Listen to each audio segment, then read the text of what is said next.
Good morning, everybody. Welcome to the Rangers Review morning briefing for Friday, the 21st of October. I'm Derek Clark, back from a little 3-day break. Good to be back to talk all things Rangers.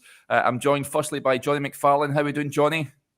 Yeah, great, mate. Good to be back on and good to see a new face sitting below me.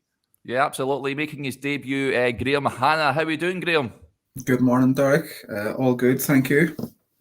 Good to have you along with us, Graham, and I'm sure that the viewers will be interested in hearing what you've got to say as we talk all things Rangers. Before we do that, folks, as you know, the drill now, you can see the little ticker below. We've got that tremendous offer on the website, just £1 for 2 months worth of content, practically giving it away. Head over to rangersreview.co.uk/subscribe for all the details. I'll assure you, you won't be disappointed if you sign up. Just £2.99 per month. Thereafter, it's an absolute bargain. Okay, before we look ahead to tomorrow's game against Livingston, as gallant pioneer points out, Steven Gerrard. Let's talk Gerrard, Jonny. First of all, sacked as Aston Villa manager last night after a 3-0 defeat away to Fulham. It never even lasted a year in the job. Villa won just 2 out of 11 league outings this term. He led them to a 14th place finish last season, but there was an expectation that the club would push on this term. Of course, Michael Beale left to join QPR, who are flying high, and it was actually good to see him, refreshing to see him knock back Wolves yesterday. So that was good to see. However, Gerrard has encountered difficulties with Villa, and a statement last night read, Aston Villa Football Club can confirm that head coach Steven Gerrard has left the club with immediate effect. We would like to thank Steven for his hard work and commitment and wish him well for the future. Well, that move backfired for him, Jonny, did it not?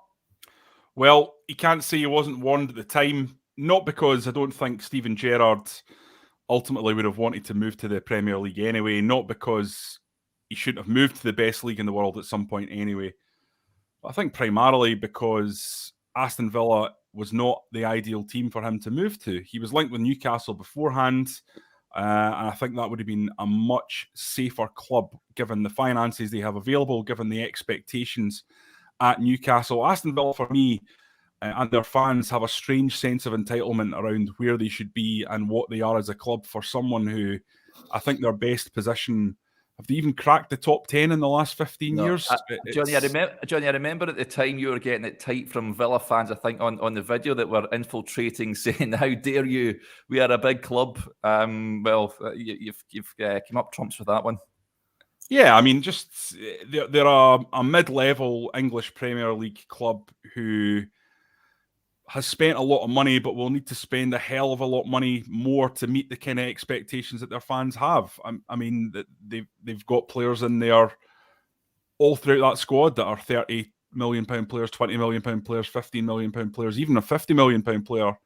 And, you know, you can see where they're struggling. And the fans think that Steven Gerrard hasn't been able to deliver the kind of quality that squad has in it.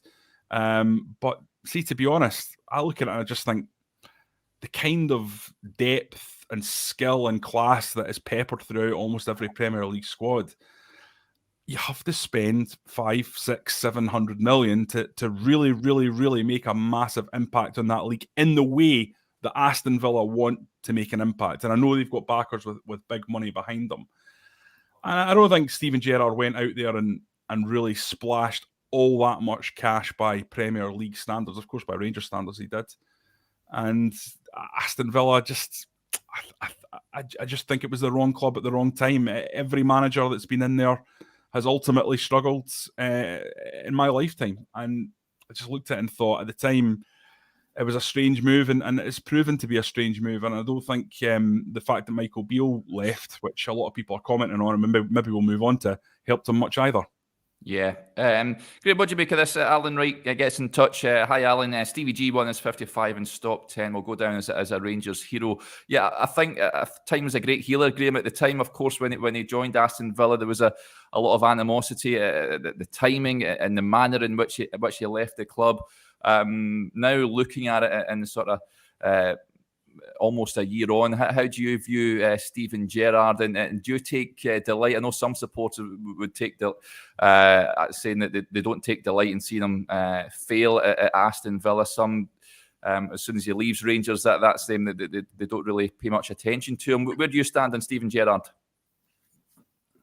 When I think of Gerrard, straight away, what comes back to me is the moment when John Bennett and Dougie Park brought the Premiership trophy back onto the Ibrox pitch after the game against Aberdeen. Without Steven Gerrard, that doesn't happen. Full stop. Gerrard at Rangers was a bumpy ride. Arguably, he possibly could or should have got his jotters, after the Hamilton game and pre-COVID. But as football fans, as football people, we often look at things as black and white, as zero sum. But I think it is possible to be both a bit sad how it's worked out for Gerrard, but also still quite disappointed in terms of how he left Ibrox and the way the story ended for us. But I don't take any delight, from a title-winning Rangers manager, losing his job. History will be kind to Steven Gerrard. Graham Souness, famously left in difficult circumstances in pre-internet times. But, the magnificent one, the nickname says it all. Gerrard will be fondly looked upon. And it's also topical, looking back to last week, the post-mortem and everything else after Liverpool. Arguably that's, Rangers' greatest ever period in Europe, coming full circle. We were spoiled under Gerrard in Europe. The system really worked. It was, you think of Porto away, and, I'm sure the likes of Joshua still looks back on that fondly from a tactical perspective. It just worked in Europe. We got good results, the consecutive qualifications for the Europa League groups. There will always be the what if. The Malmo disappointment for the Champions League, and he never really got that crack at the top level. Although with not a lot of further improvement and money spent on the team, even now with Gio, that probably wouldn't have ended up any differently. But don't take any satisfaction personally. Gerrard, he done what he was brought to Rangers to do. But the writing was on the wall a few weeks ago. I was just reading this morning, Ashley Priest from the Birmingham Mail. Yeah. It was pretty much cut and dry last night. The directors, Perslow and Naveris, the owners, they had already made their mind up during that game. So, yes, it's whatever comes next for Gerrard. There's always going to be talk, and because of this period we are in at the moment, where things aren't going great on the pitch. But he moves on, and Rangers just need to keep winning for now. Yeah, absolutely. A lot of comments coming in. Folks are trying to get to as many as possible. The simple Simon Hadapai, I love that username. He said Beale went, and now he could replace him. That would be a right shocker, Johnny, if that was to happen. And this, I don't think we're into the realms of this, to be honest. And I wouldn't be for this. And a lot of the comments are backing that view. Would anyone have Gerrard back? Not for me, I've got to say. If you're bringing anyone back from that coaching team, it would be Michael Beale if Rangers were to make a change at some point in the future. But I think that the Gerrard ship has sailed. I want to be as respectful as possible to Steven Gerrard, because I agree with a lot of what Graham said there about what he actually delivered in the end and how important and monumental that title was.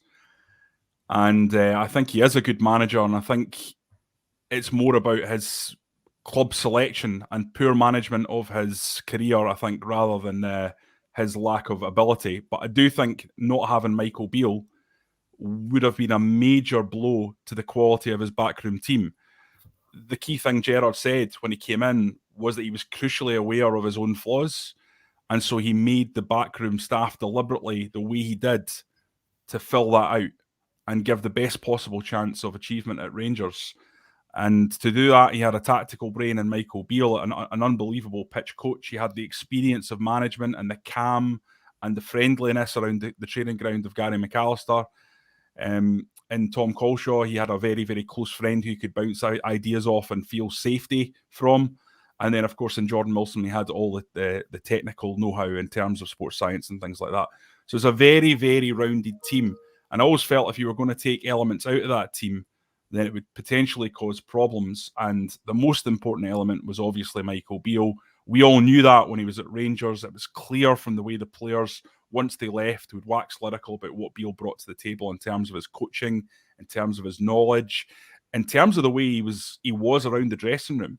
I was talking to someone yesterday who was talking about Michael Beale and was telling me stories about having spoken to players who were saying that, Michael Beale was more of a Walter Smith type assistant than, I'm trying to think of Rangers assistants in the past, maybe even a Davy Weir type assistant under Mark Warburton, who was maybe less, more in the background. Michael Beale was very much one who would get in about the players, take charge of training. If someone needed to be brought down a peg or two, he'd do that. So to lose him out of that team, and I know he was replaced by a highly rated coach that you're aware of, Derek, because I remember you saying at the time the guy that came in was highly thought of. Blackpool, yeah. But at the same time, Michael Beale's proving what he's all about. There's no surprise to me that within a short space of time at QPR, he's got QPR at the top of the league. Now, to be fair, I think he did inherit quite a good team, quite a well-structured club from Mark Warburton. But he's taken it on a level, there's no doubt about that, and that's why Wolves wanted to take him away. And I don't think they'll be the last Premier League club who look at this young English guy, speaks Spanish, has already gone away to Brazil to learn under a very good coach over there, and has done great things wherever he's gone. So it's absolutely no surprise to me whatsoever that Michael Beale has done well. And with his departure, I think that makes a huge difference to Gerrard and his backroom staff. So to get back to the question, and I've gone a long-winded way around this, I feel like that Gerrard team that took Rangers to 55 is majorly diminished now without Michael Beale. And I just don't think going back at this stage would be the right idea. And that's not to be disrespectful. I do think Steven Gerrard's a good manager. I do think it's possible that he could come back to Ibrox in the future at some stage. I definitely wouldn't rule that out, but I don't think the timing would be right now. I think Rangers have still currently got a manager as well, so I think that's the other thing. It's not like there's not a manager in place. So that would be my take on it. Yeah, absolutely. Good to have Darren Gladstone getting in touch. Good morning, lads. All the way from Washington, D.C. Absolutely fantastic, Darren. We're a worldwide show there, the Old Rangers Review. So good to have your company on a Friday morning or whatever time it is over there in the good old US of A. Okay, folks, let's move on. Let's talk Rangers, Graham, because tomorrow is a momentous occasion at Ibrox. No, not just Livingston that are coming over to play Rangers, but VAR will be in action at Ibrox for the first time in the domestic sense. Of course, we've seen it in the European matches. Rangers have benefited at times from it and from times not. However, it's in action. It'll take place tonight at Easter Road for the first time as Hibs take on St Johnstone. How much are you looking forward to VAR in operation in Scotland, Graham? Well, we a bit of nervous laughter there says it all.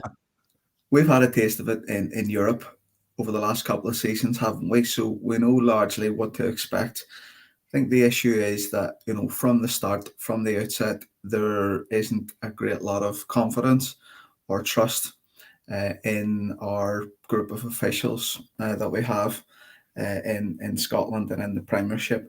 They should be full-time. They should be professionals. They're still not. That's on the SFA. So straight away, will we have a professional, a first-class output in terms of the VAR operation? The jury's out on that one. We will need to wait and see. What I will say is that, as we know, refereeing in Scotland is very controversial. Straight away you think back to games like Tannadice last season. It's usually nip and tuck at the top of the table. The big decisions matter. they need to be right, at least nine times out of 10. But VAR isn't faultless. A lot depends on the human interaction and the human call behind the technology. Let's hope it does improve things. I'm dismayed that there's no goal line technology as part of this. It's like, I don't know, turning your heating on and leaving the windows open or something. It just seems a bit, what are you doing? So no doubt tomorrow, Cholak's going to blast one from outside the box, underside of the bar. Frank Lampard like against Germany. But no, all joking aside, that should have been done, but it should improve things. I don't like what it takes away from the human emotion from the game, from the supporters' perspective. But largely, I think it works, and I think it's getting better generally. And I think we just need it in Scotland, because of the issues with the referees that are there and the lack of support that there has been for them. So hopefully nothing controversial. Hopefully everything takes care of itself against Livy tomorrow. But no doubt we'll get a couple of incidents that a lot of people online, like to have a look at, of course. And we just need to look forward to what comes tomorrow. Yeah, Livy manager David Martindale. I do like listening to David Martindale. He is all for it. He's looking forward to it. He says, talking about the VAR, when you go away to the bigger stadiums, even when the Old Firm come here, there's 8,000 Celtic or Rangers fans, and there's a dubious decision. Fans are calling for a decision. I think it maybe helps make the refs' mind up. It's the refs' impulses. I don't think they're biased. I just think when there are 8,000 fans or 50 or 60,000 fans calling for a foul, the balance of probability falls in their favour rather than ours. So I'm quite happy to be going to Ibrox with VAR in place, to be honest. I am too, Johnny. However, I've seen it in England for a number of seasons now, and it's still throwing up issues that are debated at length every weekend. It's not going to be there's still going to debate decisions, that's for sure. But hopefully, fingers crossed, we'll get more decisions right than wrong. Yeah, I mean, we have to expect people to use their noggins, approach it in a sort of intelligent, balanced, rational way. So I'm sure it'll go absolutely fine. The first moment Chris Sutton gets a hold of something that doesn't go for Celtic, you can imagine what's going to happen. Realistically, though, VAR, I think, improves referee decision making from a low 90s to high 90s. I think it's 99%. There will be that 1% of issues that go through.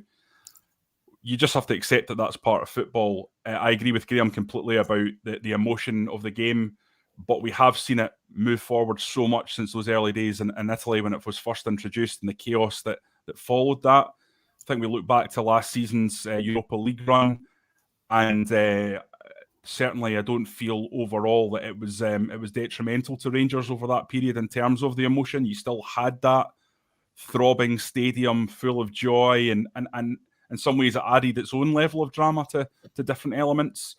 Yeah.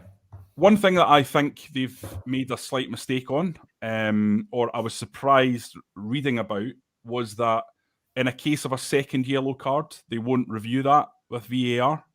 So while red cards will be reviewed and yellow cards that could be red cards will be reviewed, or should have been red cards will be reviewed, they won't take a second look at a second yellow card that's erroneous unless it's the case of missing wrong identity. Yeah. So I think that's one of the ones that just jumps out at me as being something that they should obviously check, because a red card in any game can be game defining. Yes. So if you've got a second yellow card that is wrong and that is clearly wrong and is a clear and obvious error, I don't know why you wouldn't look at that. I think the fact of the context that it is indeed the second yellow card changes it.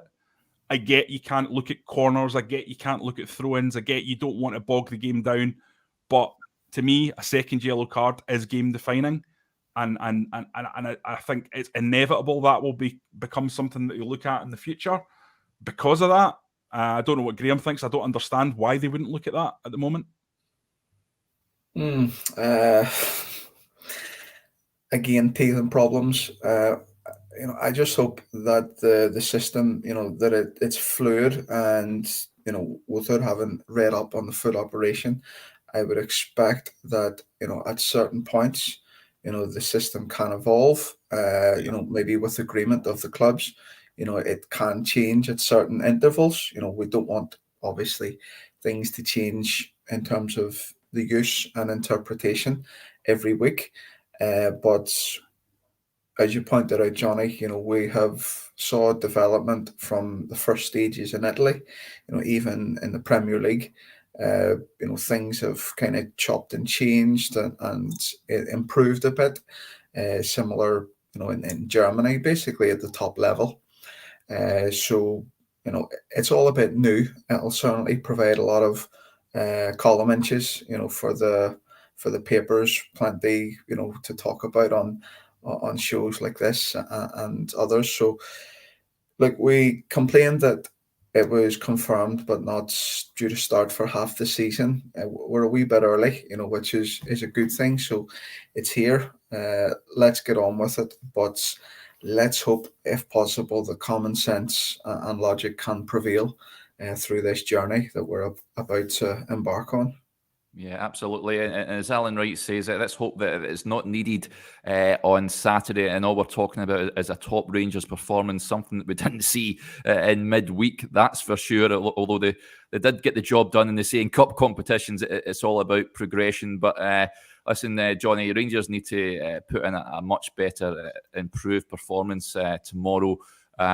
Just to infuse the fans. It's getting a bit boring and predictable now. Watching Rangers, but almost like a chore now to watch them. That game in midweek was not easy on the eye. The supporters want to see more vibrancy, more entertaining football, don't they? I think it's about hope, Derek. It's about the sense that you're going up against this Ange Postecoglou team at Celtic, unfortunately, who are playing great football across the city and playing the game in a way that's attractive. Yeah. And you have to feel like Rangers have a chance of reclaiming that title, don't you? And you have to feel like they're moving forward and developing and getting better.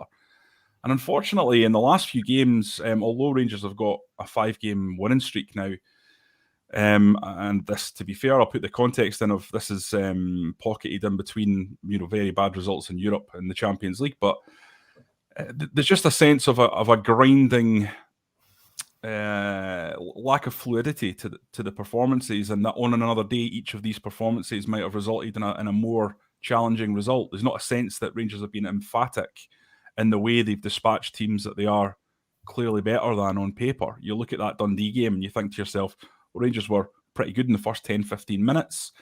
By the end of the first half, they were down to probably okay. Second half, diabolical, absolutely diabolical. And this seems to be a Van Bronckhorst thing at the moment, where you have one half of football that's actually pretty good, it's okay, and then the next half is completely different. We've had first halves that have been bad and then second halves that have been much better. I think you saw that at the weekend. In the performance, it was definitely better against Motherwell in the second half, but it was vice versa, and they need to improve, and they need to improve going forward. I get there's players out that would offer not only class but competition to the squad. You think of Yanis Hadji, Alex Lowry. I mean, that's quality in the sort of 10 area, the creative areas. I'm not saying they would play every week guaranteed, etc., but I think there's no doubt Yanis Hadji, for example, is a guaranteed 15 goal contributions every year. And now at the age he's at now and the level he's at now, if he was playing, I think it would be more than that. Kemar Roof for me is a big one. I mentioned this before. I'm going to write about this at some stage in the next week or two. I know this is a huge if, so I need to caveat it. But I think Kemar Roof is probably, when he's fit and he's firing and he's at his best, the best striker that Rangers have. Now, Čolak might actually prove over time to be better. Certainly the start that he's had has been phenomenal. But Roof is deadly. He's got a great touch. He's extremely intelligent. He's good in the air. His all-round game is terrific. And the other thing about Roof that I like is that he can play in that slightly tighter right wing position. and it allows James Tavernier. I know he's not himself at the moment for various reasons, but when James Tavernier's back and had his rest after the World Cup, if you can tuck Kemar Roofe into that position that Malik Tillman was playing in European performances, where he's almost like an inside right winger, I think Kemar Roofe's built for that. That would be a lot of firepower suddenly added to the Rangers team if you could have him there, especially in the Scottish Premiership. And I think that's a potential solution to that really, really problematic right wing position. I know what people will say, and they're absolutely right. That's maybe a decent point. However, can you back him to be fit for 3, 4, 5 months? And that's the eternal problem, isn't it, with Kemar Roofe? But I'm trying to be positive, and I think Roofe is that level of quality that, you know, if you inject him into that team, he's going to add something 9 times out of 10. And I thought when he came on, Derek, he looked a little bit leggy for maybe the first 4 or 5 minutes. Understandable, yeah. But then he sort of very, very quickly got himself into the game, and a few it's really movement, nice John, it's his movement that Rangers really have missed, hasn't it? Just dragging players around. If they can keep him fit, brilliant. But I don't hold out much hope based on his previous run of games. But here's hoping. Sean Martin says, any news on the injured players, Lawrence and Lowry? We'll get an update, Sean, from the manager this afternoon when we speak to him. We'll find out what the situation is. We know about Lowry. Yeah, well, Aldo says that for the B team, he's back fully fit, but he's getting minutes at the B team just to get him back to where he should be. Yeah, I don't think we're going to see him at Ibrox tomorrow, but he is nearing a return, and hopefully he can play a role going forward. What do you make of this, Graham? Andy Mitchell gets in touch. We've got to keep Yilmaz in for tomorrow. Would you be opposed to that? No, I'm not. What I liked during the week, Wednesday against Dundee, when he gets the ball, he has that ability and the willingness to quickly find the ball into feet. Johnny's waxing lyrical there about Kemar Roofe. Roofe would love those sort of passes early into his feet, to get himself moving and spinning. Borna gets a wee bit, heavy criticism at times, but it's what he does when there's not a lot in front of him. He will turn in, play it back to the centre half. I just think Ridvan offers something different.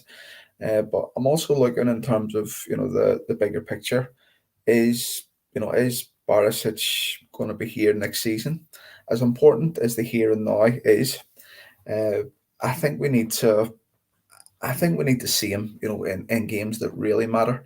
In terms of the league games, there are some question marks about him. His size and stature, first of all. But if we can get him going, it's clear now he's more of a passer, than a crosser. I think the stats from Wednesday night, there were only like 3 attempted cross balls.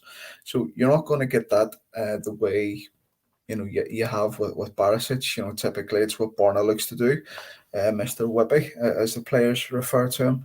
But for me, Ridvan offers something different and something sharper. Typically we play against deep defences, the low block. But Ridvan, he wants to play it quicker. He wants to move. There was a few times during the week where he passed the ball and then he was on his bike, looking to get forward and penetrate. And I think we could be doing with more of that. Something, with a bit more urgency, with a bit more zip about it. We've spent big money on him. I know it's okay saying it's a 5-year plan. He's not just for now. He's for next year and the year after. But that only carries weight for so long. He's a Turkish international. He's played exactly a big club in Besiktas in Turkey, and by all means he has made progress. Since his arrival. So I would like to see a wee bit of bravery. Borna's there. If needs be, but why not? Especially when things are so flat at the minute and so stale on the pitch. I would be all for that.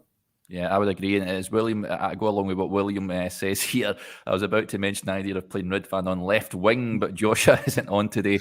Listen, I mentioned that a few weeks ago as well. Just Ryan Kent is so out of form, it defies belief at the moment. I think Rangers should look at that. But listen, I'm not on the training field. I trust that Giovanni Van Bronckhorst and the coaching staff are aware of that and know a lot more about the possibility of playing Ridvan out there than what I do. Gordon Bonds, I don't like hearing this, but Gordon says, Dundee game was my son's first competitive game. Was so bored we left at halftime. Not a great start for his lifetime at Rangers commitment. Sorry to hear that, Gordon. Hopefully he stays for the full game in the next game if you're attending tomorrow. And Adam Irving says, what do you think will be in the starting 11 against Livingston? He would start Yilmaz again as he needs more playing time. Totally agree, Adam. In terms of the starting 11, I'm not too sure with regards to that. Johnny, Cholak comes back in. Obviously, I don't think Alfredo Morelos took his chance the other night in midweek. He wasn't the only one, of course, but Cholak is an obvious player that would come back in. McGregor, of course, starts in goal. Ben Davies, you'd imagine, comes back in. Any other changes you reckon in that starting lineup? I thought Stephen Davis was pretty decent on Wednesday night. Would you maybe start him on Saturday? Personally, I would leave out Tavernier. I'll tell you why. Because I think you had to play Tavernier at the weekend in midweek because that defence was extremely young. You know, you're talking Leon King 18, James Sands 22, Ridvan Yilmaz 21. So you had to have someone in there that was going to add a bit of experience, and Ben Davies had played a lot of games. So Ben Davies is coming back. He's an experienced pro, he's been in the Championship. I don't think there's a necessity then to have James Tavernier at right back. You could even see, for example, if he wants to play it sensible, he could go with Yilmaz, Davies, Sands, and King at right back. Because Leon King's a competent right back. Yeah, he's played there. He can play there, no problem. He's played there many times for the academy. Leon King, and people need to remember this, he's very versatile. He can play central defensive midfield if he needs to as well. He's quality on the ball, so it's not a problem for him. He can step in. There's long been a bit of a debate about what Leon King's best position is going to be, although people at the academy do say to me that it's going to be centre back. So, you know, you can play Devine or you can play King, but I think Tavernier, for me, just needs a bit of a rest, needs a wee break from the team now. Gio says he's not injured. He doesn't look himself. For me, he's playing inside. He's not the galloping, swashbuckling force that we know he can be. And that's been the case for a few games now. And, you know, it's clearly a matter of getting him to the break and getting him refreshed and getting him away to relax and give himself time or whatever. But I don't think we should be... I think we should be cautious about looking at overloading James Tavernier because it's unthinkable to lose him as well, him and Connor Goldson to injury. So I would like to see him given a wee rest. Listen, Livy are a good team, but they're a percentage team. The wide open spaces at Ibrox, if you play the ball properly, even in the form that Rangers are in at the moment, it's a game that Rangers should win. Yeah. Yeah, I totally agree. Alan Kelly says Tav needs rested, but not everyone agrees. Robbie Ferguson says, drop Tav, get a grip. So it's not, I'm not talking about dropping him. Not dropping him, Derek. Resting him, which is a massive difference. Yeah, absolutely. I totally agree with you, Johnny. Graham, would you go along with that? I was surprised not to see Adam Devine in midweek. I think the majority of Rangers fans were surprised to see Tavernier start the game. He's been well off it. I made the point at this point last season he was off it and there was calls for Nathan Patterson to come in, but that he was just out of form then. He certainly looks like he's carrying something, although the manager has said on a number of occasions that he's not. Would you be inclined to start Devine on Saturday? That's the crux of the matter for me, Derek. The manager, was firm, was unequivocal before the Dundee game. He said, "No, I've heard those stories. Tav's fine. He's fully fit. Is he? Is he fully fit? Because he certainly doesn't look like it. There was a clip of a grimace in the warm up. Yeah, Monroe. At Fir Park, and we things happen. It's not a case of reading too much into that. But we can all see Tav's form. and not so much form in terms of turning it up and scoring his goals, but his body movement, his dynamism. I felt in the games, the Champions League games, it's almost like he hasn't been able to do himself justice. But even games like Wednesday night against Dundee, he just looked a shadow of himself. And I'm sorry, Gio, but I just don't believe, I can't put faith in that statement that he is fully fit. And the worry for me is that it will be a similar situation to Morelos last season. when he was playing with a knock, and then it was the Dundee game, wasn't it? Where he got the injury, and it was a bad one. We can't afford that. And again, it comes back to maybe Adam Devine isn't ready. So why haven't we got suitable competition or a deputy for the captain? For a massive player, but. I think he should be getting the rest. I think there's clearly an issue there, although the manager says there isn't. However, if he doesn't play against Dundee midweek in the League Cup, I don't think he's going to play him tomorrow in the nitty gritty of the league. Yeah, I agree. I think Tavernier will be laying up against Livingston tomorrow. Just before we go, I just wanted to touch on this. It was a John Lundstrom interview he did with Paddy, the Baddie, as he's known, the MMA fighter, Johnny. So many lad references in there. I think it must have been a Guinness World Record about the amount of lads in there, but... So such is the case. Gallon Pioneer says Lundstrom said in an unofficial interview he was carrying an injury. What have you seen it? He said I think for an ankle knock he was sort of nursing. He's another one like Tavernier. You've got to say is been well off the sort of form that we know he can produce. We'd be inclined to rest him. Well, it does beg the question: what's going on with Glenn Kamara? Yeah, a guy who's just been completely bombed out, who we know can sit at the base of that midfield and potentially give Lundstrom a rest. He's played a lot of games, John Lundstrom, and listen, I just think that this whole situation highlights the problems inherent in Rangers midfield in terms of the way that squad's been built. Every single one of us said that Rangers needed to go into the transfer market to sign another midfielder. We said it for the entire week after PSV were knocked out and Rangers got into the Champions League. They need to go in the market and get a midfielder. They need to go and add the dynamism that's not there. They need a box-to-box midfielder. I mean, to be fair, we're all saying the club needs to sign a right winger, but I mean, I think that's less pressing given the players that are there, even though it's still not a problem that's actually been solved, I think, definitively. But midfield, everyone can see that. I think Gio was quite open and honest when he was asked about this at his presser recently. Can't remember which day it was, but he said that we'll go in look at it in the transfer market in January, but it's something we're definitely going to be kind of looking at is positions that we don't have proper cover. Midfield, there's too many sitters in there, guys who have reached an age where their best game is sitting deep, passing the ball about. It kind of suited Steven Gerrard's style for that. But Giovanni Van Bronckhorst, clear the way he wants to play. He wants physicality, aggression, running for midfield, the classic sort of Dutch number 8. And you look through that squad and you say, well, Tillman can play there, but he's more of a 10 because he cannot defend.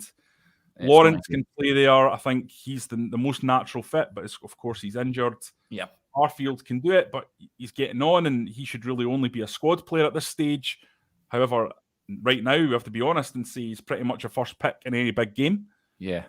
They just don't have anywhere near enough of those type of players, given that Gio is going to play 2 of them in almost every domestic game. Yeah. I'd like to see more of Charlie McCann. I'd like to see more of Alex Lowry. Yeah. Because I think, especially at Ibrox, you can blood these guys in, and it does also get more young academy players an opportunity to get into the first team and get minutes. Listen, I know there's always a balance. It's not easy at Rangers because the demands are there. These podcasts like this every day that put the pressure on. It's tough, but there also needs to be a balance, I think, in adding some level of legs and physicality and forward thinking to that midfield group. Yeah, it needs serious investment. There's no doubt about it. Okay, folks, I think that'll do us there. Thanks to Johnny and Graham this morning, and thanks to everyone for interacting with the show. It's very much appreciated, as always. Just a reminder of that offer we've got on the website, just £1 for 2 months worth of content. Head over to rangersreview.co.uk/subscribe for all the details. Johnny will be at Ibrox for us tomorrow, with Joshua taking a well-deserved break. So we'll have all the usual pre-match build-up and post-match reaction as well, folks. So make sure you stay tuned for all that as Rangers look to keep up that winning form domestically. But fingers crossed we get a bit more entertainment on the pitch than what we've seen recently. Okay, that'll do us there. We'll speak to you again shortly. But until then, enjoy the rest of your day.